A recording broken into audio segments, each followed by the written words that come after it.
કૌભાંડી Bhupendra ઝાલાની modus ઓપરેન્ડીનો ખુલાસો થયો છે. સંતો, રાજનેતાઓ, લોક કલાકારોને બોલાવીને લોકોને વિશ્વાસમાં આ લેતો કૌભાંડી મોંઘી કારમાં એન્ટ્રી મારીને લોકોને આકર્ષવાનો પ્રયત્ન કરતો, ડાયરા, સંગીતના કાર્યક્રમનું આયોજન કરીને સેલિબ્રિટીને બોલાવતો હતો.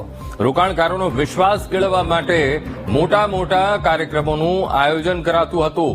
તો એક બાદ એક ખુલાસાઓ આ કૌભાંડી ભૂપેન્દ્ર ઝાલાને લઈને થઈ રહ્યા છે. નવી એક મોડસ ઓપરેન્ડી લોકોને વિશ્વાસમાં લેવા અવનવા ગતકડા કરતો, મોંઘી કારમાં એન્ટ્રી પાડતો.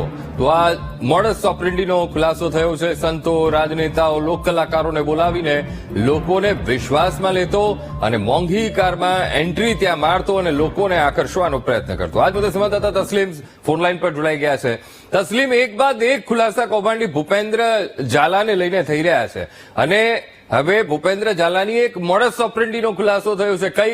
કઈ એવી રીત છે કે જેના કારણે રોકાણકારો તેના તરફ આકર્ષાઈને આવતા હતા? તસ્લીમ, ચોક્કસપણે ભૂપેન્દ્ર ઝાલાની એક અલગ જ મોડસ ઓપરેન્ડી હતી, જેના કારણે લોકો એના તરફ આકર્ષિત થતા હતા.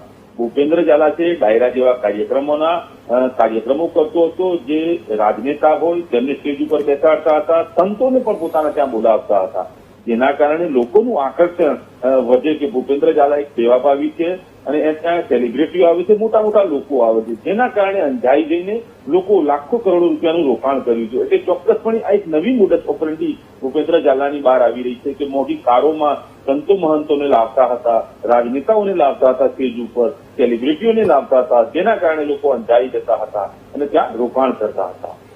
જી બિલકુલ તસ્લીમ, સમગ્ર માહિતી સાથે જોડાવા બદલ આપનો આભાર.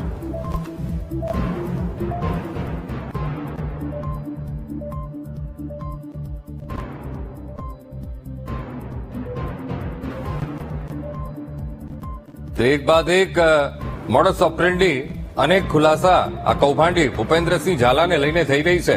સંતો, રાજનેતાઓ, લોક કલાકારોને બોલાવતો અને મોટા મોટા આયોજન કરતો, જેથી રોકાણકારો તેના તરફ આકર્ષાય, તેના ઉપર વિશ્વાસ મૂકી દે અને મોટું રોકાણ કરી દે.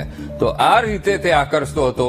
ક્યારેક તે મોટી લક્ઝુરિયસ કારમાં તે એન્ટ્રી પાડતો, જેથી કરીને લોકો એના ઉપર વિશ્વાસ મૂકે